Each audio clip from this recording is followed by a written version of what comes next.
সবাইকে শুভেচ্ছা এবং স্বাগত জানাচ্ছি। আশা করি সবাই ভালো আছো। ইতিমধ্যে অনেক পড়াশোনা হয়েছে আশা করি। তো আজকে আমি তোমাদের যেটা পড়াবো, তোমাদের সিলেবাসে যেটা রয়েছে, যে সমস্ত অর্গানিজম রয়েছে সেগুলোকে যদি আমি সরল থেকে জটিল অথবা জটিল থেকে সরল অনুসারে যদি সাজাই বা আকারের বড় থেকে ছোট অনুযায়ী যদি সাজাই, তাহলে দাঁড়ায় এরকমই।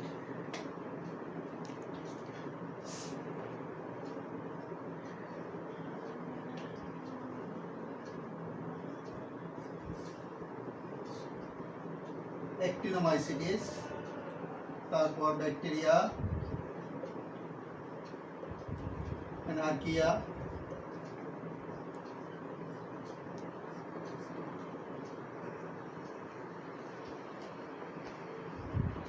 Rickettsia,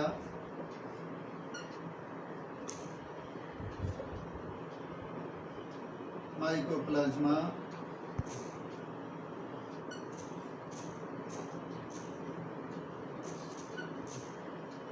virus, viroids, prions. এই সমস্ত অর্গানিজম তোমরা ফার্স্ট ইয়ারে পড়বে। অ্যাক্টিনোমাইসিটিস, ব্যাকটেরিয়া পড়বে, আর্কিয়া পড়বে, rickettsia, mycoplasma, virus, viroids and prions.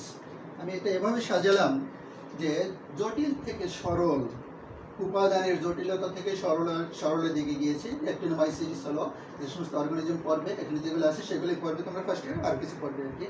তো অ্যাক্টিনোমাইসিটিস হলো জটিল, ব্যাকটেরিয়ার তুলনায় জটিল, আর এগুলোর তুলনায় অবশ্যই জটিল। এটা হলো মাইসিলিয়াম টাইপের, এবং অ্যাক্টিনোমাইসিটিসে ব্যাকটেরিয়া এবং মাইসিলিয়ামের ব্যাকটেরিয়া এবং ছত্রাকের দুইটার বৈশিষ্ট্য রয়েছে, এবং দৈহিক গঠন এগুলোর তুলনায় একটু জটিল, এবং আকারও ব্যাকটেরিয়ার তুলনায় এটা বড়। তাই সবার উপরে থাকবে অ্যাক্টিনোমাইসিটিস। এর তুলনায় সরল আকৃতি বিশিষ্ট, আগে বলিনি, এটা হলো এককোষী এবং আদিকোষী। সবগুলোই এগুলো এককোষী এবং আদিকোষী। অ্যাক্টিনোমাইসিটিস এককোষী আদিকোষী বা মাইসেলিয়াল টাইপ, এবং এর বৈশিষ্ট্য হবে ব্যাকটেরিয়ার বৈশিষ্ট্য এবং ছত্রাকের বৈশিষ্ট্য থাকে। ব্যাকটেরিয়া এর তুলনায় সরল, দৈহিক গঠন সরল, বাট এর একটা জটিল কোষ প্রাচীর আছে, এরও কোষ প্রাচীর আছে। এর কোষ প্রাচীর তুলনায় এর কোষ প্রাচীর একটু জটিল। এটা হলো এককোষী আদিকোষী। আর কি ব্যাকটেরিয়া কি জিনিস। তো এর আকার অ্যাক্টিনোমাইসিটিস তুলনায় একটু ছোট আর কি ব্যাকটেরিয়া। তারপর হলো এর চেয়ে আকারে ছোট এবং একটু সরলতম হলো রিকেটশিয়া। এটাও হলো এককোষী আদিকোষী। রিকেটশিয়া এককোষী আদিকোষী, ব্যাকটেরিয়া এককোষী আদিকোষী, বাট ব্যাকটেরিয়ার তুলনায় আয়তনে ছোট হলো রিকেটশিয়া। এর একটা জটিল কোষ প্রাচীর আছে, রিকেটশিয়ারও একটা কোষ প্রাচীর রয়েছে, বাট ব্যাকটেরিয়ার কোষ প্রাচীর মধ্যে এত জটিল নয়। এখানে স্লাইম লেয়ার থাকে, 3 স্তরবিষ্ট কোষ প্রাচীর থাকে, এখানে 1 স্তরবিষ্ট কোষ প্রাচীর থাকে, প্লাজমা মেমব্রেন থাকে, ইত্যাদি ইত্যাদি। তারপর হলো এর তুলনায় সরল হলো মাইকোপ্লাজমা। এখানে কোনো জটিল কোষ প্রাচীর নাই, এটাও এককোষী, বাট এর কোনো জটিল কোষ প্রাচীর নাই, শুধু প্লাজমা, 3 স্তরবিষ্ট প্লাজমা লেয়ার থাকে, জটিল কোষ প্রাচীর। আয়তনে রিকেটশিয়ার তুলনায় ছোট মাইকোপ্লাজমা। এবং জীব জগতের সবচেয়ে ক্ষুদ্রতম কোষ হলো মাইকোপ্লাজমা। জীব জগতে মনে রাখবে, জীব জগতের সবচেয়ে ক্ষুদ্রতম কোষ হলো মাইকোপ্লাজমা। এখন বলতে পারছো নিচের দিকে আরো অর্গানিজম রয়েছে, তারা কি? আসলে তারা তো অকোষীয়। এই পর্যন্ত হলো কোষীয়, সবগুলো এককোষী, মাইকোপ্লাজমা পর্যন্ত এককোষী আদিকোষী। বাট যখন ভাইরাস শুরু হলো, এটা হলো অকোষীয়, এটা কোষ দ্বারা গঠিত না, এবং এটা মাইকোপ্লাজমার তুলনায় আকারে ছোট, অনেক ছোট এবং অনেক সরলতম। মাইক্রোপ্লাজমার তুলনায় অনেক সরলতম হলো ভাইরাস। ভাইরাস গঠিত হলো নিউক্লিক অ্যাসিড এবং প্রোটিন দ্বারা অনলি। তারপর এর চেয়েও সরলতম হলো ভিরয়েডস, এবং আয়তনও ভাইরাসের তুলনায় ছোট। ভিরয়েডস শুধুমাত্র নিউক্লিক অ্যাসিড দ্বারা গঠিত, এবং নিউক্লিক অ্যাসিড হলো এক ধরনের, শুধুমাত্র আরএনএ দ্বারা গঠিত, আয়তনে ভাইরাসের তুলনায় ছোট। এর চেয়েও সরলতম, বিজ্ঞানীরা এখনো সন্দেহ করছেন এটাকে অর্গানিজম বলবে না কেমিক্যাল পদার্থ বলবে, প্রিয়ন্স, শুধুমাত্র প্রোটিন দ্বারা গঠিত, এবং আয়তন ভিরাসের তুলনায় ছোট এবং সরলতম বডি, শুধুমাত্র প্রোটিন দ্বারা গঠিত। তাহলে দেখা যাচ্ছে তোমরা যে অর্গানিজমগুলো পড়বে, জটিল থেকে সরলতম এবং আয়তনের বড় থেকে ছোট থেকে যদি আমরা সাজাই, তাহলে এভাবে যাবে। অ্যাক্টিনোমাইসিটিস মনে রাখবে, ব্যাকটেরিয়া, আর্কিয়া ব্যাকটেরিয়া একই গ্রুপের ব্যাকটেরিয়া আর কি। এটা হলো চরম ভাবপূর্ণ পরিবেশে যে সমস্ত ব্যাকটেরিয়া থাকে তাদেরকে বলে আর্কিয়া আর কি। তারপর রিকেটশিয়া এককোষী আদিকোষী কোষ প্রাচীর আছে, মাইক্রোপ্লাজমা এককোষী আদিকোষী বাট এর কোনো কোষ প্রাচীর নাই, আয়তনে রিকেটশিয়ার তুলনায় ছোট। ভাইরাসের কোনো কোষই নয়, শুধুমাত্র নিউক্লিক অ্যাসিড এবং প্রোটিন দ্বারা গঠিত, অকোষীয় বলা হয়। ভিরয়েডস তার চেয়েও সরলতম, এখানে নিউক্লিক অ্যাসিড প্রোটিন থাকে, এখানে শুধুমাত্র নিউক্লিক অ্যাসিড থাকে এবং এক ধরনের নিউক্লিক অ্যাসিড শুধু ভিরয় আরএনএ দ্বারা গঠিত। তার চেয়েও সরলতম, তার চেয়েও ছোট হলো পিরিয়ড, শুধুমাত্র প্রোটিন দ্বারা গঠিত। এই অর্গানিজমগুলো তোমরা পড়বে ফার্স্টে। তো আজকে আমরা যদি শুরু করি, একটি সরলতম থেকে আমি জটিলের দিকে যেতে চাচ্ছি। ভিরয়েডস এবং পিরিয়ন দ্বারা যদি শুরু করি, ভিরয়েডস নিয়ে প্রথম আলোচনা করবো, কারণ এটা সরলতম জীবের একটা উপাদান হলো ভিরয়েডস। আর পিরিয়ন্স অর্গানিজম বলবো না কেমিক্যাল পদার্থ বলবো, এটা নিয়ে কনফিউশন আছে এখানে। তাই ভিরয়েডস দ্বারা শুরু করি যদি পারি, তাহলে পিরিয়ন্স সময় করলে পিরিয়ন্সে পড়াবো। এখন আমরা দেখো হোয়াট ইজ ভিরয়েডস।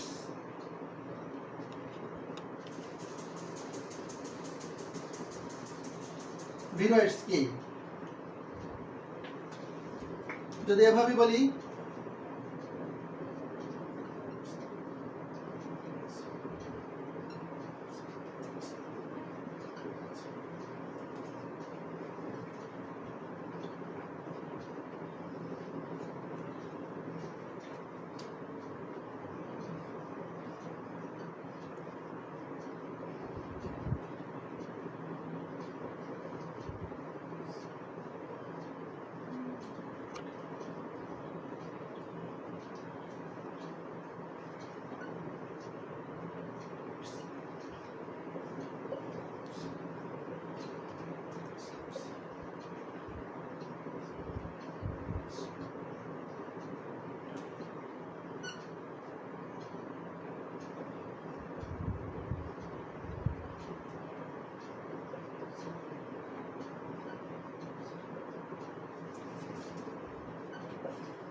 এটা সংজ্ঞা এভাবে দেওয়া যেতে পারে, তোমরা লিখে ফেলবে আশা করি। Viroids R small, viroids R small low molecular weight RNA which can infect plants, plural করো, which can infect plants, replicates themselves and capable of producing disease বা ডিজিজেসও বলতে পারো। তো আমরা যদি বাংলায় করি কি হবে? ভিরয়েডস আর small low molecular weight RNA. ভিরয়েড হলো ক্ষুদ্রতম এবং কম আণবিক ওজনের আরএনএ, শুধু আরএনএর কথা বলা হয়েছে, কম মলিকুলার ওয়েট বিশিষ্ট RNA. Which can infect plants, যা উদ্ভিদকে আক্রমণ করতে পারে। হুইচ ক্যান ইনফেক্ট প্লান্টস, এটা শুধু উদ্ভিদকে আক্রমণ করতে পারে, ইনফেক্ট মানে আক্রমণ করা। রিপ্লিকেটস দেমসেলভস, নিজেরা সংখ্যা বাড়াতে পারে, রিপ্লিকেশন করতে পারে আর কি। রিপ্লিকেটস দেমসেলভস, নিজেরা সংখ্যা বৃদ্ধি করতে পারে। And capable of producing disease, এবং তারা রোগ উৎপাদন করতে পারে। এই ধরনের অর্গানিজম কি ভিরয়েড বলা হয়েছে। আবার বলছি, ভিরয়েডস আর small low molecular weight RNA, ক্ষুদ্রতম মলিকুলার কম মলিকুলার ওজন বিশিষ্ট RNA. Which can infect plants, যা উদ্ভিদকে আক্রমণ করে। রিপ্লিকেটস দেমসেলভস, নিজেরা সংখ্যা বৃদ্ধি করতে পারে। And capable of producing diseases, এবং তারা রোগ উৎপাদন করতে পারে। কোথায়? উদ্ভিদ দেহে। এগুলো ভিরয়েডসের সংজ্ঞা লিখে রাখবে, এইভাবে ইংলিশে লিখবে, পরীক্ষায় আসলে ইংলিশের সংজ্ঞাটা লিখবে। তো এরপর আমরা আস্তে আস্তে সামনের দিকে আগাচ্ছি। সংজ্ঞা হলো এরকমের, এখানে দেখা যাচ্ছে মলিকুলার ওয়েট কম থাকবে, আরএনএ দ্বারা গঠিত, উদ্ভিদকে আক্রমণ করতে পারে, নিজেরা সংখ্যা বৃদ্ধি করতে পারে এবং রোগ উৎপাদন করতে পারে। এই কটা বৈশিষ্ট্য এখানে পাওয়া যাচ্ছে। তো তারপর দেখি ডিসকভার, কিভাবে এটা আবিষ্কার হলো। Discovery of viroids.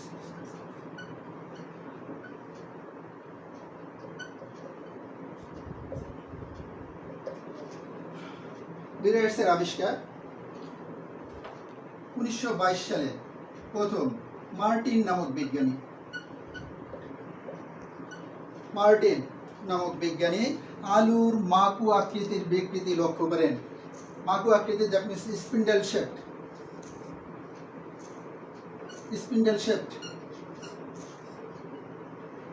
স্পিন্ডেল আকৃতির বিকৃতি লক্ষ্য করেন। এটা স্বাভাবিক না আর কি। স্পিন্ডেল গোলালুর স্পিন্ডেল আকৃতির স্পিন্ডেল শেপ বিকৃতি লক্ষ্য করেন এবং তারা মার্টিন বলেন যে এটা এক ধরনের রোগ। এবং তিনি মনে করলেন যে এটা তখন তো ভিরাস আবিষ্কার হয়নি, তখন তিনি মনে করলেন এটা হলো ভাইরাস ঘটিত একটা রোগ, এবং ওই ভাইরাসটার নাম দিলেন স্পিন্ডেল শেপ যে বিকৃতি দেখা যায় আলুর, এটা একটা রোগ। এই রোগের জন্য একটা প্যাথোজেন বা অণুজীব দায়ী, সেই প্যাথোজেনের নাম হলো পটেটো স্পিন্ডেল টিউবার ভাইরাস, পিএসটিভি। এটাকে যদি বলি পুরো নাম পটেটো স্পিন্ডেল টিউবার ভাইরাস, এই নামটা দিয়েছিলেন মার্টিন নামক বিজ্ঞানী 1922 সালে। আবার বলছি, মার্টিন নামক বিজ্ঞানী 1922 সালে লক্ষ্য করলেন যে গোল আলুতে এক ধরনের বিকৃতি দেখা যায়। বিকৃতি কেমন? Spindle shape. স্পিন্ডেল শেপটা কেমন? দুই প্রান্ত চোখা হয়ে যায়, দুই প্রান্ত সুসার হয়ে যায়, মাঝখান দিয়ে স্ফীত হয়ে যায় এবং আকার ছোট হয়ে যায় এবং গাছ শেষে হলুদ হয়ে মরে যায়। এটাকে বলা হয়েছে আর কি স্পিন্ডেল শেপ বিকৃতি গোল আলু। এবং এর জন্য উনি মনে করলেন যে একটা ভাইরাস দায়ী, এবং সেই ভাইরাসের নাম দিলেন PSTV, potato spindle tuber virus. এর জন্য দায়ী করা হলো পিএসটিভি, পটেটো স্পিন্ডেল টিউবার ভাইরাস। 1922 সালে এটা গেল।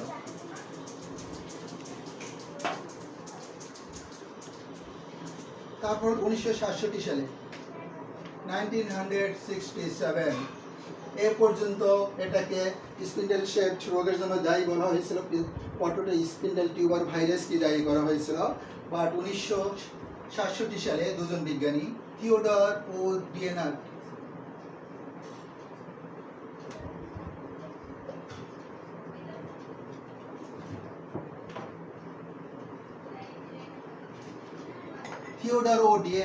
এবং রেইমার নামক বিজ্ঞানী, এই দুইজন বিজ্ঞানী থিওডর ও ডিয়েনার এবং রেইমার নামক বিজ্ঞানী স্পিন্ডেল শেপ পিএসটিভি নিয়ে কাজ শুরু করলেন, এবং ওখান থেকে তারা চেষ্টা করলেন যে পিএসটিভি কে আলু থেকে বা স্পিন্ডেল শেপ গোল আলু থেকে কিভাবে পৃথক করা যায়। ওরা পৃথক করার জন্য অনেক চেষ্টা করেছেন এবং পৃথক করতে পেরেছেন। বা পৃথক করে দেখেন যে এই যে প্যাথোজেনটা পিএসটিভি, এটা একটা আশ্চর্যজনক ফল দিচ্ছে। কি ফল দিচ্ছে? যে এরা ফেনলের প্রতি নিষ্ক্রিয়তা প্রদর্শন করে, ইথানলের প্রতি, নামগুলো রেখে ফেনল, ইথানল, ক্লোরোফর্ম,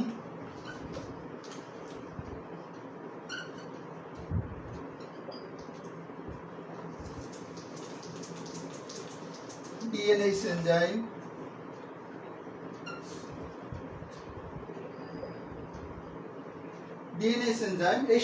এই সমস্ত জিনিসের উপর তারা নিষ্ক্রিয়, অর্থাৎ এই সমস্ত জিনিস দ্বারা ওই প্যাথোজেনটাকে পিএসটিভি, মনে রাখবে পিএসটিভি প্যাথোজেনকে দমন করা যায় না বা কোনো রিয়াকশন করে না এর সাথে। ফেনল দ্বারা কিন্তু জীবাণুকে ধ্বংস করে, ইথানল দ্বারা জীবাণুকে ধ্বংস করায়, আমরা জানি ইথাইল অ্যালকোহল দ্বারা জীবাণুকে ধ্বংস করায়, ক্লোরোফর্ম দ্বারা জীবাণুকে ধ্বংস করায়, ডিএনএস এনজাইম দিলে একটা রিয়াকশন হয়। কিন্তু বাট দেখা গেলো PSTV phenol, ethanol, chloroform, DNase enzyme দ্বারা কোনো কাজ করে না। বাট এই যে এটা যদি ভাইরাস হতো তাহলে এগুলো এর সাথে কাজ করতো। যেহেতু এটা ভাইরাস নয় বলে phenol, ethanol, chloroform, DNase enzyme দ্বারা এটাকে কোনো প্রতিরোধ করা যায় না। বাট আরএনএস এনজাইমের উপর তারা সেনসিটিভ। আরএনএস এনজাইমের প্রতি তারা সেনসিটিভ। এই আরএনএস এনজাইম দ্বারা তাদের সাথে তারা রিয়াকশন করে। তো এই পর্যন্ত গেল। তারপর হলো 1971 সালে 1971 ডিএনআর, থিওডর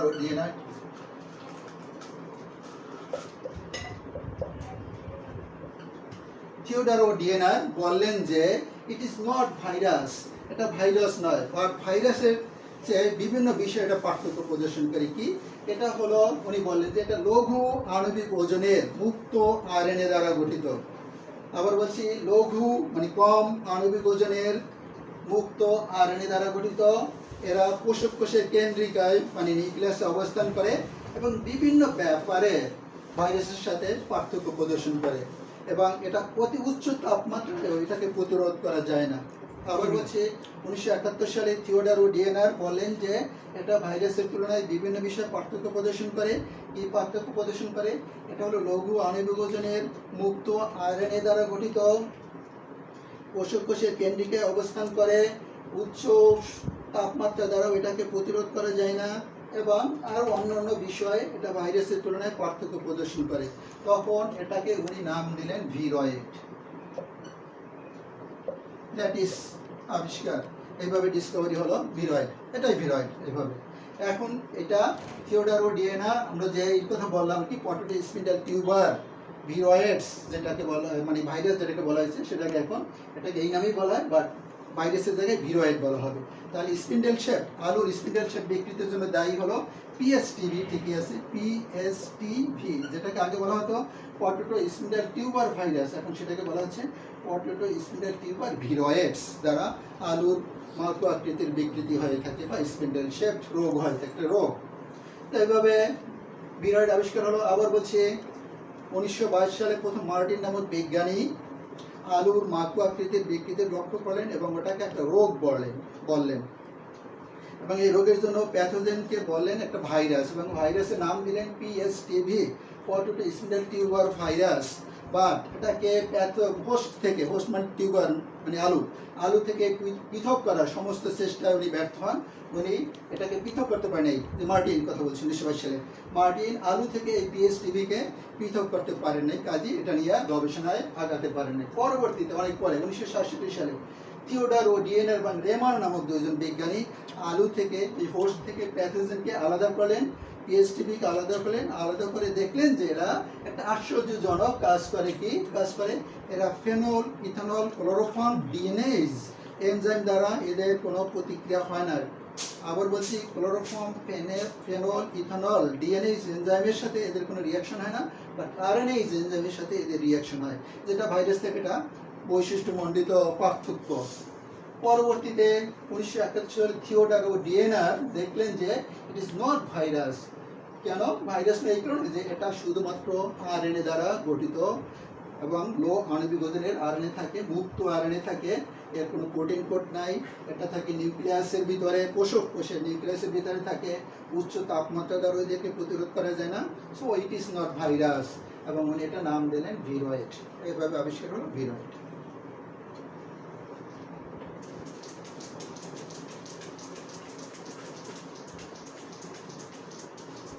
এখন দেখি বৈশিষ্ট্য, অনেকগুলো বৈশিষ্ট্য ইতিমধ্যে জানা হয়ে গেছে, আবার একটু যদি বলি বা লিখি ক্যারেক্টার্স বা characteristics of viroids. Characters of viroids, viroids এর ক্যারেক্টার কি? এক নম্বর বলবো, ইট is a small low molecular weight RNA, it is a small low molecular weight RNA,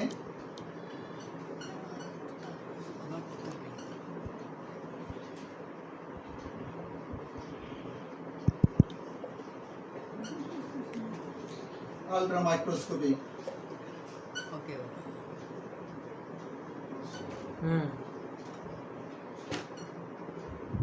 It is a small sort of low molecular weight RNA, কম আণবিক ওজন বিশিষ্ট RNA, ultra microscopic, অত্যন্ত শক্তিশালী অণুবীক্ষণ যন্ত্র ছাড়া এদেরকে দেখা যায় না, সেটা বলেছে আলট্রা মাইক্রোস্কোপিক। 2 নম্বরে বলতে পারি it is এসিলুলার,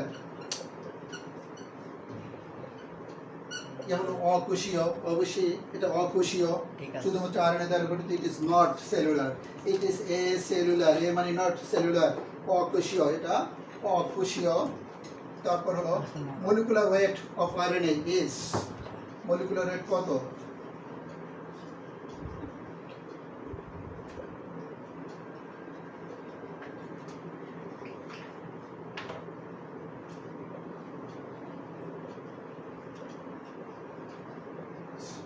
of this RNA is ৭৫,০০০ থেকে ১,২০,০০০ ডালটন। মলিকুলার ওয়েট কম বলতেছি, কত সেটা? Molecular weight of this RNA, এই আরএনএ মানে ভিরয়েডের আরএনএ হলো ৭৫,০০০ থেকে ১,২০,০০০ ডালটন, বা ভাইরাসের মলিকুলার ওয়েট এর চেয়ে অনেক বেশি। It is highly resistant to heat.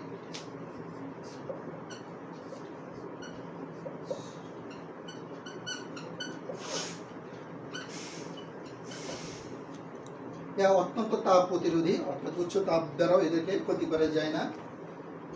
It is inert, it is not sensitive, বলতে পারি ইট is not sensitive to ethanol, যেটা আগে বলেছিলাম, ইথানল, ফেনল, ক্লোরোফর্ম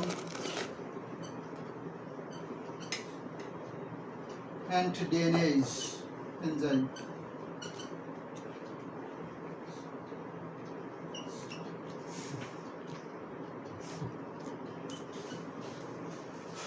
এখানে পাঁচটা বই চলে গেছি, সেগুলো একটু লিখে রাখো।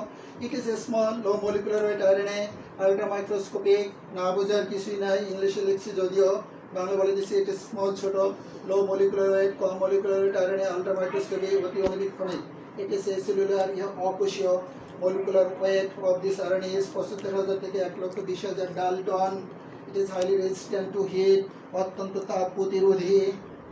ইট is not sensitive to ethanol, phenol, chloroform and DNase enzyme. এটা সেন্সিটিভ নয় বা এর দ্বারা প্রতিরোধ করা যায় না। Ethanol, phenol, chloroform, DNase enzyme দ্বারা এটাকে প্রতিরোধ করা যায় না। তারপর বলবো but it is sensitive two, এখানে লিখতে পেলে ভালো হতো, but it is sensitive to RNAs.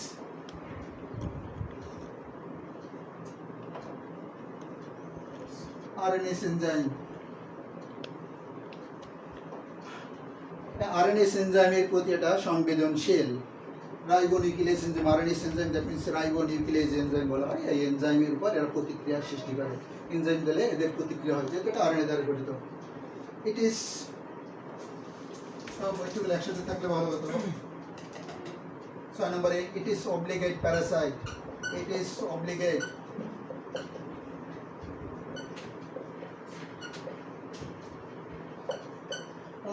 parasite, ইহা বাধ্যতামূলক পরজীবী। It is obligate parasite. Obligate parasite that means হলো বাধ্যতামূলক পরজীবী, অর্থাৎ যখন কোনো জীবন্ত দেহ থাকবে তখনই এরা জীবের মতো আচরণ করবে, আর যখন জীবের দেহ থেকে এরা বের হয়ে আসবে তখন এরা জড় পদার্থের মতো, কেমিক্যাল পদার্থের মতো পড়ে থাকে। তাই এটাকে বলে অবলিগেট প্যারাসাইট। ভাইরাসও তাই, it is obligate parasite. Sedimentation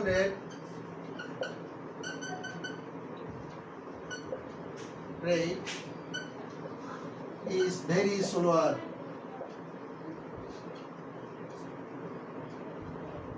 sedimentation তলানি, একটা জিনিসকে পানিতে রাখলে সেটা কত সময় ধরে নিচে তলানি পড়ে সেটাকে বলে sedimentation. Sedimentation rate is very slower কার তুলনায়? ভাইরাসের তুলনায় এটা স্লোয়ার। সেডিমেন্টেশন আস্তে আস্তে পড়বে। কেন আস্তে আস্তে পড়বে? কারণ এর মলিকুলার ওয়েট কম, সেজন্য এটা sedimentation her com.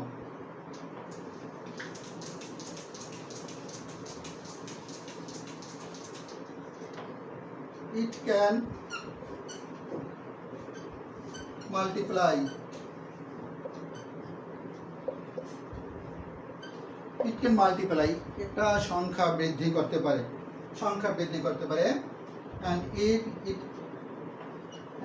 it is infectious, এবং ইহা সংক্রমণ ক্ষমতা সম্পন্ন। It can multiply, এর সংখ্যা বৃদ্ধি করতে পারে, and it is infectious, এবং এটা সংক্রমণ ক্ষমতা সম্পন্ন, অর্থাৎ এক দেহ থেকে এটা অন্য দেহে ছড়িয়ে যেতে পারে। But it is transfer.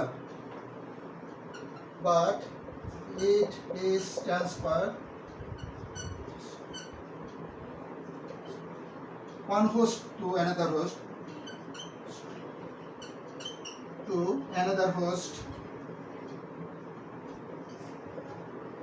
host, by mechanical way,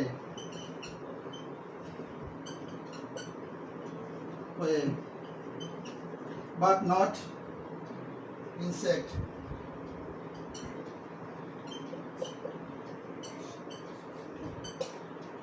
It can multiply, এটা সংখ্যা বৃদ্ধি করতে হবে। It is infectious, ইয়া সংক্রামক, but it is transfer one host to another host. এটা এক কোষ থেকে অন্য হোস্টে, এক পোষক দেহ থেকে অন্য পোষক দেহে স্থানান্তরিত হয় কিভাবে? Host, by mechanical transfer, another, okay, but it It is transfer one host to another host by mechanical way.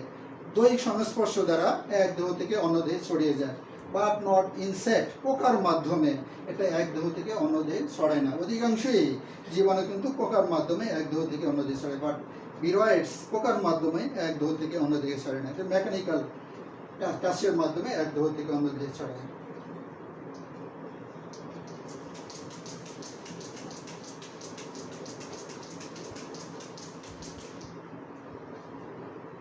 It can produce disease. It can produce disease only in plant body, but not animal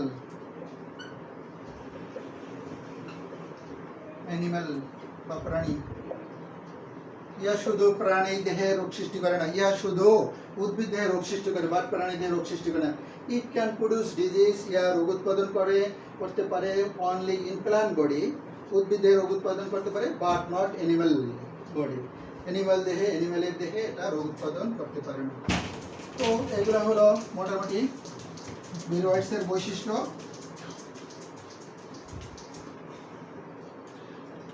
আর কিছু বলি, পিএসটিভি potato spindle tuber viroids এর আয়তন হলো 50 nanometre. পিএসটিভি এর দৈর্ঘ্য, the length of PSTV potato spindle tuber viroids is 50 nanometer in length. Potato spindle tuber viroids এর দৈর্ঘ্য হলো 50 ন্যানোমিটার। ন্যানোমিটার কি সেটাকে আমরা বুঝি নাকি সেটা একটু দেখি, এককটা একটু লেখা রাখবে। ন্যানোমিটার 1/1000 মিলিমিটার সমান হলো 1 মাইক্রন। 1/1000 মিলিমিটার সমান 1 মাইক্রন। 1/1000 মাইক্রন সমান হলো 1 মিলি মাইক্রন অর ন্যানোমিটার। আবার হলো 1/10 মিলি মাইক্রন আর ন্যানোমিটার কিন্তু একই জিনিস। 1/10 মিলি মাইক্রন আর ন্যানোমিটার ইকুয়াল টু হলো 1 অ্যাংস্ট্রম, ক্ষুদ্রতম একক দৈর্ঘ্যের 1 অ্যাংস্ট্রম। এই এককটা মনে রাখবে, লেখা রাখবে। আবার বলছি 1/1000 মিলিমিটার, অর্থাৎ 1 মিলিমিটারের 1000 ভাগের 1 ভাগ হলো 1 মাইক্রন। আবার 1 মাইক্রনের 1000 ভাগের 1 ভাগ হলো 1 মিলি মাইক্রন বা ন্যানোমিটার। আবার 10 ভাগের 1 ভাগ মিলি মাইক্রন বা ন্যানোমিটারের 1 ভাগ হলো 1 অ্যাংস্ট্রম। তো পিএসটিভি এর দৈর্ঘ্য হলো 50 ন্যানোমিটার বা 50 মিলি মাইক্রন। তো বোঝাই যাচ্ছে এটা কত ছোট। এ হলো এর ভিরয়েডের যে আরএনএ থাকে সেটা ভাইরাসের আরএনএর তুলনায় 1/10 টাইমস লো, মানে কম থাকে। ভাইরাসের যে আরএনএ থাকে তার তুলনায় 1/10 টাইমস কম আরএনএ থাকবে ভিরয়েডসের আরএনএ, কাজেই এটা মলিকুলার ওয়েট কম। আবার বলছি ভিরয়েডের আরএনএ ভাইরাসের আরএনএ তুলনায় 10 ভাগের 1 ভাগ থাকে। তো that is the characters of viroids. এখন আমরা দেখো what is the difference between virus and viroids and what is the similarities virus and viroids. প্রথমে দেখি similarities, what is the similarities virus and viroids. তোমরা যদি তোমাদের যদি লিখতে বলি তাহলে কি লিখবে? প্রথমেই লিখবে it is, কি বলবো, it is obligate parasite, it is ultra microscopic। তারপর বলবো সিমিলারিটিস কথা বলছি, ইট ইজ আলট্রা মাইক্রোস্কোপিক, অতি অনুক্ষণিক, ইট ইজ এসেলুলার, ইয়া অকোষীয়, it is obligate Parasite,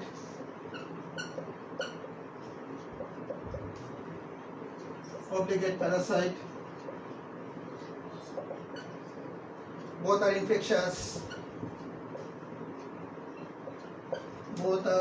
infectious, both can produce disease,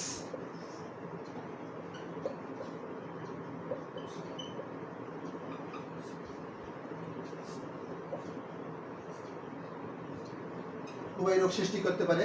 এগুলো হলো কমন বৈশিষ্ট্য। It is ultra microscopic, It is acellular, it is obligate parasite, both are infectious, both can produce disease. সবাই রোগ উৎপাদন করতে পারে। That is the similarities of virus এবং ভাইরাসের সাথে আরো যদি বলি আরএনএ ভাইরাসের সাথে আরএনএ ভাইরাস আরএনএ নাশের হবে না কি দ্যাট ইজ সিমিলারিটিস ডিসিমিলারিটিস কি ভাইরাসের তুলনায় এর ডিসিমিলারিটিস মানে পার্থক্য কি পার্থক্য হলো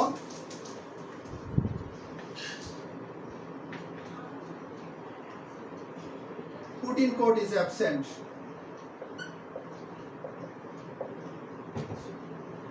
protein code is absent in viroids ভিরয়েডসে কোনো প্রোটিন কোড থাকে না বাট ভাইরাসে সমস্ত ভাইরাসে প্রোটিন কোড থাকে ভিরয়েডসে কোনো প্রোটিন কোড থাকে না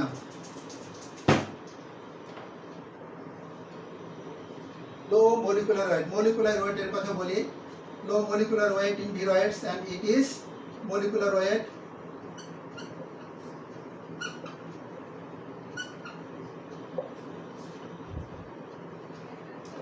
in viroids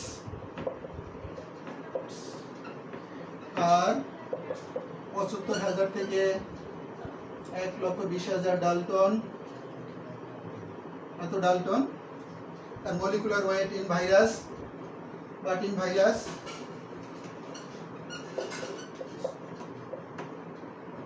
it is হলো ১০ লক্ষ থেকে ১ কোটি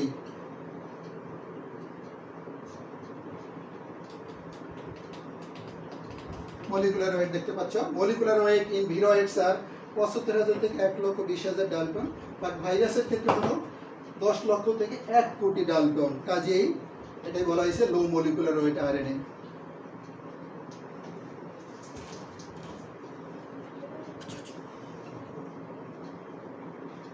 মূল পার্থক্য কিন্তু এটাই আর কি সেডিমেন্টেশন রেট এটা বলতে পারি সেডিমেন্টেশন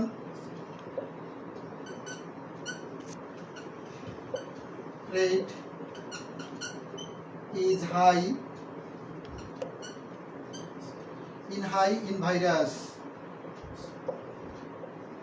but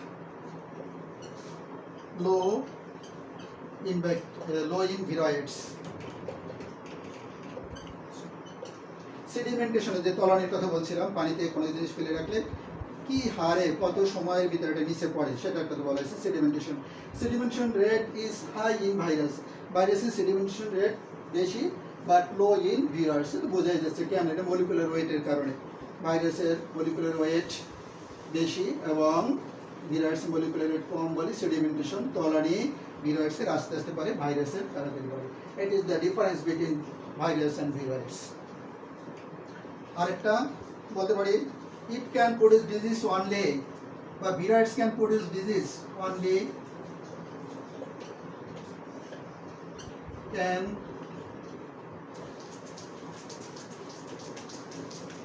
produce disease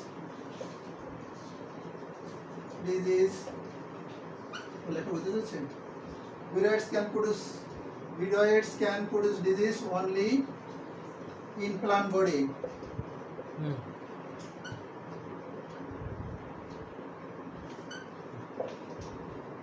এটা শুধু এখন পর্যন্ত জানা গিয়েছে এটা শুধু উদ্ভিদেই রোগ সৃষ্টি করে কারণ এই যে রোগ সৃষ্টির তথ্য এখনো পাওয়া যায় নাই বাট গবেষণা চলছে পাওয়া যেতেও পারে না পেলেই ভালো viroids can produce disease only in plant body but virus can produce disease in plant virus can produce disease in plant body and animal body both are so this is the difference between virus and viroids important পরীক্ষা আসে এরপর আমরা যেটা দেখব structure of viroids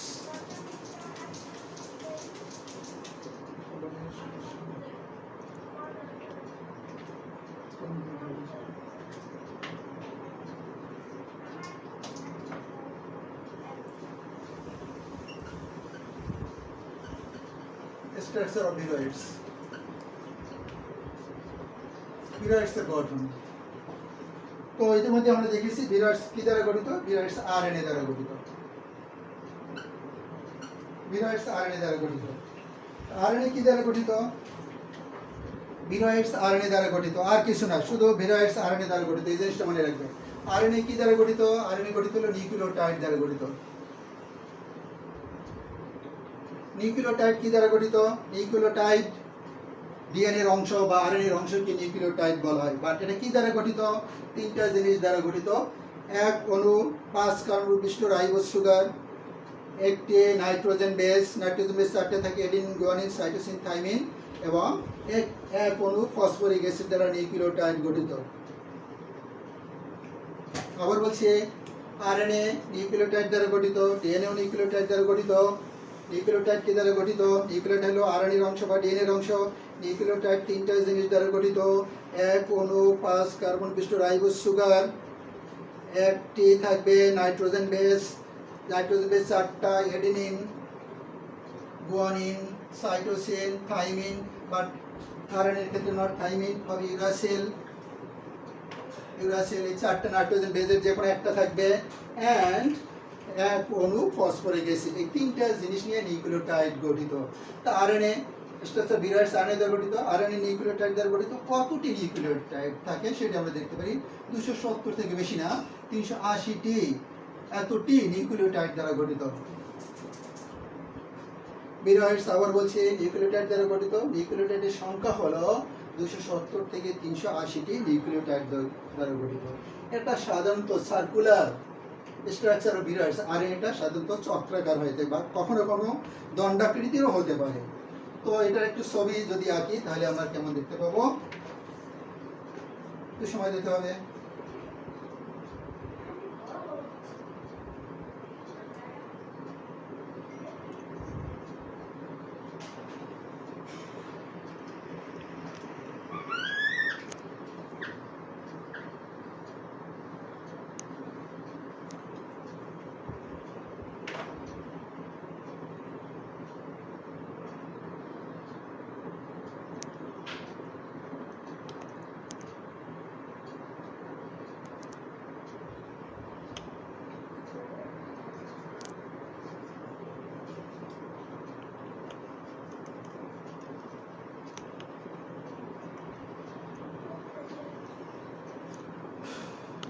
বলা হয়েছে এটা চক্রাকার ডিএনএ, বাট কখনো কখনো দণ্ডাকৃতির ফর্ম গঠন করে এটা অবস্থান করতে পারে।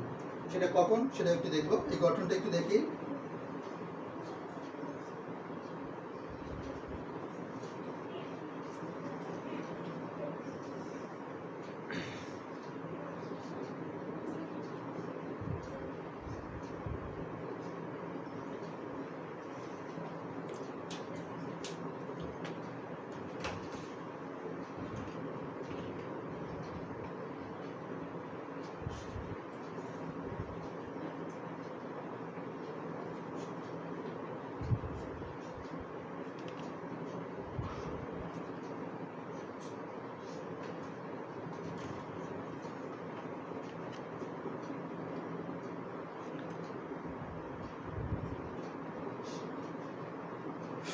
এটা হলো আরএনএ। এই আরএনএর একটা সূত্র, এইটা আরএনএর সূত্র। আরএনএ দ্বারা গঠিত। সে আরএনএ কে এরকম দেখানো হয়েছে, চক্রাকার আরএনএ দেখানো হয়েছে। আর এগুলো হলো নিউক্লিওটাইড। 1 নম্বর নিউক্লিওটাইড থেকে শুরু করে এখানে 30টা, 60টা, 90টা, 30টা করে বাড়তি করে দেখানো হয়েছে। 30টা এভাবে যাচ্ছে, 30টা, 60টা, 90টা, 120, 180, 210, 240, 270, 300 এবং 330। 330টা পর্যন্ত নিউক্লিওটাইড এখানে দেখানো হলো। থাকতে পারে 270 থেকে 380টি নিউক্লিওটাইড। তো এইটাকে আরএনএর গঠন, এটা একটা আরএনএর গঠন। এই আরএনএর গঠনকে 5টা অংশে বা 5টা ডোমেইনে ভাগ করেছে। বোর্ড বড় হলে সুবিধা হতো, একসাথে লিখতে পারতাম। 5টা ডোমেইনে ভাগ করেছে। ডোমেইন, প্রথম যে ডোমেইনটা হলো সেটা হলো 1 থেকে 30 পর্যন্ত নিউক্লিওটাইড। এটা হলো, এটাকে বলে টিএল ডোমেইন। টিএল ডোমেইন 1 থেকে 30। আবার এখান থেকে 30 থেকে 330 থেকে বা 30 থেকে 60, এখান থেকে এটাকে বলা হয়েছে পি রিজিয়ন। এই থেকে এই পর্যন্ত পি রিজিয়ন। এই থেকে 330 থেকে এই পর্যন্ত এটাকে সিসিআর রিজিয়ন বা ডোমেইন বলা হয়েছে। 240 থেকে 210 পর্যন্ত এই ডোমেইনকে বলা হয়েছে ভি রিজিয়ন, ভেরিয়েবল রিজিয়ন বলা হয়ে থাকে। এবং 210 থেকে 180 এটাকে বলা হয়েছে টিআর রিজিয়ন। এই 5টা রিজিয়নে ভাগ করা হয়েছে ও 5টা ডোমেইনে। এখানে না লিখে তাহলে টিএল রিজিয়ন, প্রথম যেটা হলো টিএল রিজিয়ন, এই 5টা অঞ্চলে ভাগ করেছে। আবার বলছি আমি উপরে একটু মুছে ফেলি, 5টা ডোমেইনে ভাগ করা হয়েছে আরএনএ পিরিয়ডের আরএনএ কে। 1 নম্বর হলো টিএল ডোমেইন, 2 নম্বরে হলো পি ডোমেইন, 3 নম্বর হলো সিসিআর ডোমেইন, 4 নম্বরে হলো বি ডোমেইন, আর 5 নম্বর হলো টিআর ডোমেইন। এই 5টা ডোমেইনে ভাগ করা হয়েছে। তো নিউক্লিওটাইড বলছি 270 থেকে 380, এখানে 330টা দেখানো হলো, বাট নিউক্লিওটাইড 1 থেকে শুরু হবে তো এটা, এবং এটারও বিরাটসের আরএনএ সিঙ্গেল স্ট্র্যান্ডেড এক সূত্র আরএনএ। আরএনএ সাধারণত এক সূত্র বিশিষ্ট হয়ে থাকে, কখনো কখনো 2 সূত্র হতে পারে, বাট বিরাটসের আরএনএ এক সূত্র বিশিষ্ট, বাট এখানে দেখা যাচ্ছে 2 সূত্র। কেন হলো এটা? এটা কেন হলো? শুরু করবে এখান থেকে, মানে 1 নম্বর নিউক্লিওটাইড এইভাবে যাচ্ছে এইভাবে যাচ্ছে 120 180 ভাবে বাড়তেছে আর কি, বাট এইটা এখানে কেন বেঁকে আসলো? এটা কিন্তু চক্রাকার, কিন্তু বেঁকে এসে কাছাকাছি চলে আসছে। কেন আসছে? এই কারণেই যে আমরা জানি নিউক্লিওটাইডগুলো যে নাইট্রোজেন, 4টা নাইট্রোজেন বেস থাকে, এডিনিন এর সাথে ডিএনএ এর ক্ষেত্রে থাইমিন যুক্ত হয়, আর গুয়ানিনের সাথে সাইটোসিন যুক্ত হয়।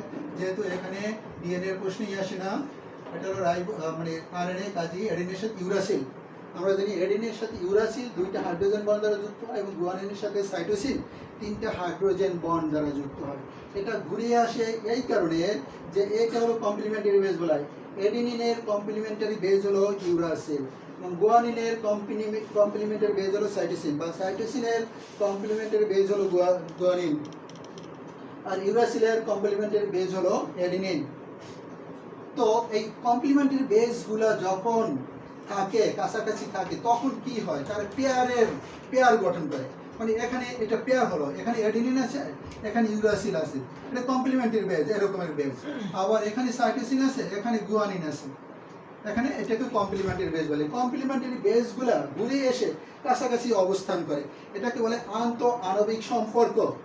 আন্তঃআণবিক সম্পর্ক আছে বলে এই বেসগুলা কাছাকাছি এসে জোড়া গঠন করে অবস্থান করে। মনে হয় যে double standard, but not it is double standard. But এখানে দেখা যায় কিছু আবার মানে ওই অংশটা বেঁকে গিয়েছে, এটাকে বলে লুপ। বলে লুপ, LOOP, লুপ গঠন করে, বিভিন্ন জায়গায় লুপ গঠন করে। কোথায় লুপ গঠন করবে? লুপ গঠন করে তখন যখন কমপ্লিমেন্টারি বেসগুলা পাশাপাশি অবস্থান করে না, তখন সেটাকে সেই জায়গায় লুপ গঠন করে। সেটা কেমন? মানে এখানে দেখালাম এডিনিনের কমপ্লিমেন্টারি বেস হলো ইউ। ইউ যদি না থাকে, সি থাকে, অন্য বেস থাকে, তখন সেই জায়গায় এটা পাশাপাশি অবস্থান না করে দূরে অবস্থান করবে এবং লুপ আকৃতির হবে। লুপ হবে কেন? তার পরবর্তীতে এখানে যদি এ থাকে বা সি থাকে, এখানে জি আছে বলে এখানে পাশাপাশি অবস্থান করছে। আবার বলছি লুপ কখন হবে? যদি কমপ্লিমেন্টারি বেস না থাকে যে জায়গায়, সেই জায়গায় এটা দূরে অবস্থান করে। মনে করো জি এর কমপ্লিমেন্টারি বেস সি, সেটা নাই, এখানে আছে এ, তাহলে এটা পাশাপাশি অবস্থান করবে না, দূরে অবস্থান করবে। এই সমস্ত জায়গায় লুপ গঠন করে। এইভাবে ভিরয়েডসের আরএনএ গঠিত। ফার্স্ট অঞ্চল টিএল অঞ্চল, এটাকে বলে লেফট টার্মিনাল রিজিয়ন। লিখে রাখো, লেফট টার্মিনাল রিজিয়ন। তারপর পরে হলো প্যাথোজেনিসিটি রিজিয়ন, এটা প্রথমটা হলো লেফট টার্মিনাল রিজিয়ন। তারপর হলো এটা পি অঞ্চল, প্যাথোজেনিসিটি রিজিয়ন, পি অঞ্চল 330 থেকে 300, উপরে এটা 30 থেকে 60 নিউক্লিওটাইড, এটা একই কমপ্লিমেন্টারি তাই আর কি, 330 থেকে 300 আর 30 থেকে 60 একই, কিন্তু এটা হলো প্যাথোজেনিসিটি রিজিয়ন। 3 নম্বর হলো CCR, central conserve region, CCR, central conserve region, সেটা কি 300 থেকে, এটা কিন্তু 270 না 240 পর্যন্ত, আর উপরে হলো 60 থেকে 120 নিউক্লিওটাইড পর্যন্ত, এটা বলে সিসিআর রিজিয়ন বা ডোমেইন, সেন্ট্রাল কনজার্ভ রিজিয়ন। পরবর্তী এটা অংশ। তারপর হচ্ছে 240 থেকে 210 নিউক্লিওটাইড বিশিষ্ট, উপরে হলো 120 থেকে 150 নিউক্লিওটাইড বিশিষ্ট, সেটা বলে ভি মানে ভেরিয়েবল রিজিয়ন। এবং শেষে 210 থেকে 180 বা উপরে 150 থেকে 180 পর্যন্ত যেটা রিজিয়ন, সেটাকে বলো রাইট টার্মিনাল রিজিয়ন বা rigid terminal region. Rigid terminal region. তো ঠিক আছে, আবার বলছি left terminal region, pathogenicity region, central conserve region, variable region, তারপর হলো রাইট টার্মিনাল রিজিয়ন। লিখে রাখবে, পরীক্ষা আসবে। আবার বলছে লেফট টার্মিনাল রিজিয়ন, এইটা এই অংশটা প্যাথোজেনিসিটি রিজিয়ন, তারপরে অংশ সেন্ট্রাল কনজার্ভ রিজিয়ন, তারপরে অংশ variable region and right terminal region. তো এর কাজ কি? এক একটা অঞ্চলের কাজ তো অবশ্যই পৃথক, তাহলে এরকম কেন না হলো? প্যাথোজেনিসিটি রিজিয়ন নাম থেকে বোঝা যায় প্যাথোজেনিসিটি এই রিজিয়ন দ্বারা, প্যাথোজেনিসিটি রিজিয়ন এবং টিএল রিজিয়ন দ্বারা এই ভিরয়েডস এর সংক্রমণ ক্ষমতা সম্পন্ন হয়। দেরিয়েছে, ভিরয়েডস সংক্রমণ ক্ষমতা সম্পন্ন হয়। প্যাথোজেনিসিটি রিজিয়ন এবং টার্মিনাল রিজিয়ন এই অংশ দ্বারা ভিরয়েডস অন্য উদ্ভিদকে আক্রমণ করার ক্ষমতা লাভ করে। আর পরবর্তী অংশগুলোকে বলা হয়েছে, এটা কল্পনা, মানে বিজ্ঞানীরা এখনো গবেষণা করে যাচ্ছে, বাট কনফার্ম নয়, অনেক কিছু জানা জানি, এটা বিজ্ঞানীরা গবেষণা করে যাচ্ছেন। পরবর্তী যে অংশগুলো আছে CCR, central conserve reason, variable reason এবং টার্মিনাল রিজেক্ট রিজন, এই অঞ্চলগুলো দ্বারা কি করে, এরা যে পোষক দেহে রোগ সৃষ্টি করে সেই পোষকের এনজাইমের হাত থেকে নিজেকে বাঁচানোর জন্য এই অঞ্চলগুলোকে ব্যবহার করে, এই নিউক্লিওটাইডগুলোকে ব্যবহার করে। নিউক্লিওটাইড থেকে আরেকটা ব্যাপার আছে, এটা একজন এবং ইন্ট্রন, দুইটা জিনিস থাকে, একজন এবং ইন্ট্রন। ইন্ট্রন হলো যে অঞ্চল দ্বারা কোনো প্রোটিন তৈরি হবে না বা কোনো জেনেটিক কোডকে নির্দেশ করবে না আর কি, এটা ইন্ট্রন দ্বারা। এই মানে আরএনএতে কোনো জেনেটিক কোড নাই বা সূচনাকারী কোডন নাই, কারণ এর কাজই হলো সূচনাকারী কোডন কি আরএনএ থেকে প্রোটিন তৈরি। এখানে তো প্রোটিন নাই, কাজে আরএনএ থেকে এখানে প্রোটিন তৈরি হয় না। কেন তৈরি হয় না? কারণ এখানে কোনো সূচনাকারী কোড নাই বা কোনো কোড নাই, জেনেটিক কোড নাই। সূচনাকারী কোড AUG কে সূচনাকারী কোড বলে। এটা কুবারে ক্লাসে যখন করবে তখন আরো ভালো করে বুঝতে পারবে, বা ইন্টারভিউ কিছুটা পড়েছিল। সূচনাকারী কোড, এক একটা কোড এক একটা অ্যামাইনো অ্যাসিডকে নির্দেশ করে এবং এরা প্রোটিন সংশ্লেষণকে নিয়ন্ত্রণ করে। সূচনাকারী কোড একটা নির্দিষ্ট আছে, সূচনাকারী কোড, সেটা বলে AUG। তিনটা নাইট্রোজেন বেজ, আরএনএ তিনটা নাইট্রোজেন একত্র হয়ে যখন একটা অ্যামাইনো অ্যাসিডকে নির্দেশ করে তখন সেটাকে বলা হয় জেনেটিক কোড। তো এই আরএনএতে কোনো জেনেটিক কোড নাই, কাজেই এখান থেকে কোনো প্রোটিন তৈরি হয় না। That is the structure of VOS. তারপর ইকোনমিক ইম্পর্টেন্স।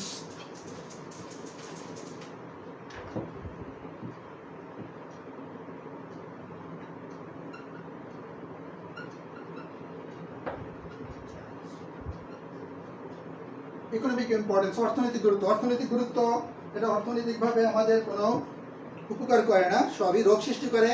তবে এটা আমরা গবেষণায় আমরা ব্যবহার করতে পারি, গবেষণা করছি এর উপরে অনেকে। সেইটার ক্ষেত্রে ল্যাবের ক্ষেত্রে আমাদের অনেক উপকার করছে, অনেক তথ্য এর থেকে আমরা পাচ্ছি আর কি। ভাইরাসের সাথে কি সম্পর্ক, ভিরয়েডসের সাথে মানে পিরনের সাথে কি সম্পর্ক, ব্যাকটেরিয়ার সাথে কি সম্পর্ক ইত্যাদি তথ্য আমরা এই ভিরয়েডস থেকে নিতে পারি। কারণ জীব যে এত সরল হতে পারে, আগে বিজ্ঞানীদের ধারণা ছিল যে নিউক্লিক অ্যাসিড প্রোটিন ব্যতীত কোনো জীব হতে পারে না। আবার বলছি, আগে বিজ্ঞানীদের ধারণা ছিল যে নিউক্লিক অ্যাসিড, দ্যাট মিনস কি ডিএনএ বা আরএনএ আর প্রোটিন এছাড়া কোনো জীব হতে পারে না, যেটা ভাইরাসের ক্ষেত্রে আমরা দেখতে পাচ্ছি। বাট পরবর্তীতে দেখা গেল ভিরয়েডস শুধুমাত্র নিউক্লিক অ্যাসিড এবং শুধুমাত্র আরএনএ দ্বারা গঠিত, সেটাও জীব। কেন জীব? এটা যদি প্রশ্ন করি, হোয়াই ইট ইজ জীব, মানে এটা কেন জীব, এটা জীব কেন? জীবের যে বৈশিষ্ট্য আছে সেই বৈশিষ্ট্যের ভিতরে আছে এটা সংখ্যা বৃদ্ধি করতে পারে, এটা জীবের দেহে রোগ উৎপাদন করতে পারে, কাজে এটা ইনফেকশাস, এক দেহ থেকে অন্য দেশে স্থানান্তর হতে পারে, কাজে এটা জীব। এটা সংখ্যা বৃদ্ধি করে, রোগ উৎপাদন করে, কাজে এটা জীব। তো এটা শুধুমাত্র আরএনএ দ্বারা গঠিত। এই ব্যাপারগুলো আমরা গবেষণার ক্ষেত্রে জানতে পারি। আর বেশিরভাগ ক্ষতিকারী, এটা বিভিন্ন উদ্ভিদ রোগ সৃষ্টি করে। হয়তো ভালো যে এরা প্রাণী রোগ সৃষ্টি করে না, কিন্তু যে সমস্ত উদ্ভিদ রোগ সৃষ্টি করে সেটা কিন্তু নিরাময়েবল না, মানে নিরাময় করা যায় না, এটা রোগকে প্রতিরোধ করা যায় না। যেমন আমরা যেমন দেখতে পাচ্ছি আর কি COVID-19 ভাইরাস, এটা প্রতিরোধ করা যায় না। ভাইরাসকেও তো আমরা জানি যে ভ্যাকসিন ছাড়া কোনো ওষুধ দ্বারা প্রতিরোধ করা যায় না। যেমন এরা ভাইরাসকে কোনো ওষুধ দ্বারা প্রতিরোধ করা যায় না, ভ্যাকসিন ছাড়া কোনো বিকল্প নাই এবং সতর্কতা অবলম্বন। ভিরয়েডসের ক্ষেত্রে তাই, এটা উদ্ভিদ রোগ সৃষ্টি করে, ভাগ্য ভালো প্রাণী রোগ সৃষ্টি করে এই একই অবস্থা হতো, কোনো প্রতিরোধ করা যেত না। উদ্ভিদে আমরা ফাঞ্জিসাইড, হার্বিসাইড কোনো কেমিক্যাল দ্বারা এটাকে প্রতিরোধ করতে পারবো না। আগেই বলা হয়েছে হাইলি রেজিস্ট্যান্ট টু হিট দ্বারা এটাকে দমন করা যায় না। তারপর ইথানল দ্বারা, ইথাইল অ্যালকোহল দ্বারা দমন করা যায় না, ফিনল দ্বারা এটাকে নিয়ন্ত্রণ করা যায় না, ডিএনএইচ দ্বারা নিয়ন্ত্রণ করা যায় না। এটা কিন্তু স্থায়ী রোগ। কি কি রোগ সৃষ্টি করে সেটা একটু দেখি। উদ্ভিদের রোগ সমূহ প্রথমেই বলেছিলাম পটেটো স্পিন্ডল টিউবার যে ডিজিজের কথা বলেছিলাম, PSTB, potato potato spindle tuber disease, tuber virus থেকে টিউবার ডিজিজ আর কি। পটেটো স্পিন্ডেল টিউবার ডিজিজ, আগে বলছি পটেটোটা স্পিন্ডেল আকৃতি হয়ে যাবে, দুই প্রান্ত চোখা হয়ে যাবে, মাঝখান দিয়ে ভোঁতা হয়ে যাবে, আয়তনে ছোট হবে, পাতা হলুদ হয়ে যাবে, শেষে উৎপাদন কমে যাবে, সেটা বলে potato spindle tuber disease. Pathogen হলো পিএসটিভি, পটেটো স্পিন্ডেল টিউবার ভিরয়েডস। 2 নম্বরে বলতে পারি chrysanthemum,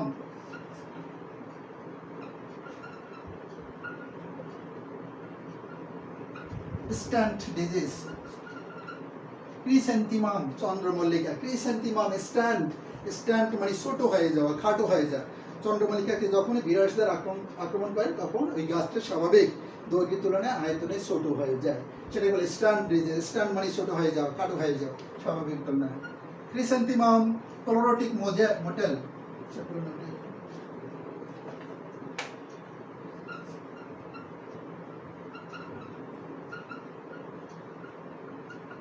ক্লোরোটিক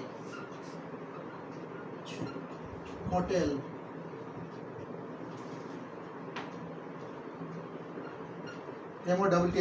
chrysanthemum chlorotic motel.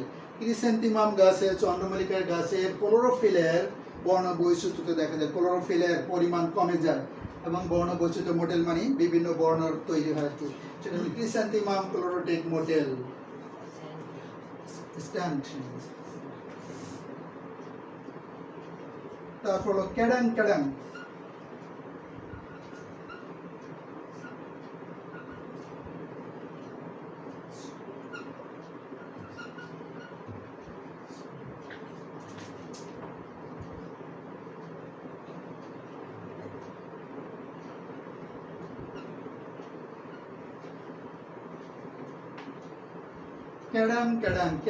ক্যাডাং disease of coconut palm. Coconut গাছের, নারকেল গাছের ক্যাডাং ডিজিজ হয়, নারকেল গাছগুলা শুকিয়ে মরে যায় এই ডিজিজের ফলে। ক্যাডাং ডিজিজ অফ কোকোনাট পাম, এটা একটা বিখ্যাত রোগ, বিশেষ করে ফিলিপাইন এবং মালয়েশিয়াতে লাখ গাছ এই ক্যাডাং ডিজিজের জন্য মারা যায়। ভি বলা এটাকে, ক্যাডাং কোকোনাট, ক্যাডাং ভি বলা আর কি। ক্যাডাং কোকোনাট কি, ক্যাডাং ভিরয়েডস, কোকোনাট ক্যাডাং ভিরয়েডস এর প্যাথোজেনের নাম ভি। আবার বলছি কোকোনাট ক্যাডাং ভিরয়েডস এর কারণে ক্যাডাং ডিজিজ অফ কোকোনাট পাম হয়ে থাকে, বিখ্যাত একটা রোগ, ভিরয়েডস কর্তৃক হয়ে থাকে। এবং আগে বলে নেই, আরেকটা বলে নেই, এটা 75 ধরনের উদ্ভিদের রোগ সৃষ্টি করে। কত ধরনের? 75 ধরনের উদ্ভিদের রোগ সৃষ্টি করে। যেটা বলে তো শেষ করা যাবে না, কয়েকটা উল্লেখযোগ্য লিখছি। সাইট্রাস এক্সোকর্টিস,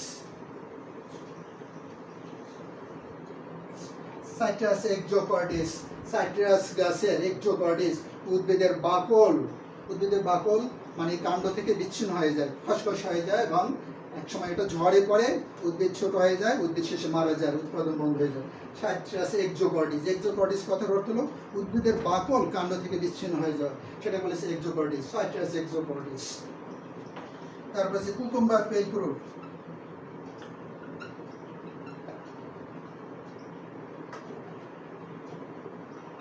কুকুম্বার শসা, কুমড়া ইত্যাদি গাছের আর কি পেল ফ্রুট বিবর্ণ হয়ে যায়, ফলটা হবার পরে একটা বিবর্ণ হয়ে যায়, স্বাভাবিক আকৃতি পায় না, শেষে ফলটা ঝরে পড়ে, কুকুম্বার পেল ফ্রুট বলা হয় থাকে।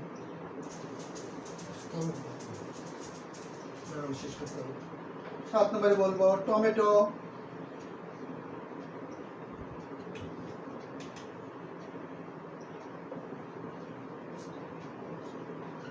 Apical stunt disease. Tomato apical stunt disease, টমেটোর অ্যাপিক্যাল মানে শীর্ষ ছোট হয়ে যায়, খাটো হয়ে যায়। টমেটো গাছ স্বাভাবিক যে দৈর্ঘ্য হওয়ার কথা তার চেয়ে শীর্ষটা ছোট থাকে, যার কারণে উৎপাদন কমে যায়, সেটা বলে টমেটো অ্যাপিক্যাল স্টান্ট ডিজিজ। 8 নম্বর হলো tomato bunchy top disease,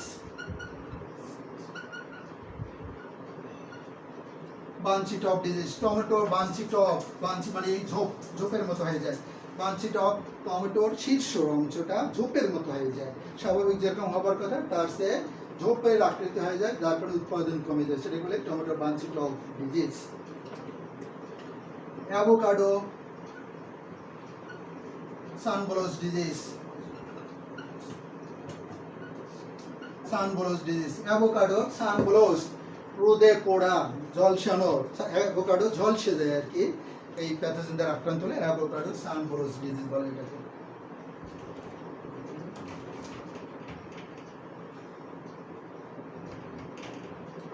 Apple square skin disease,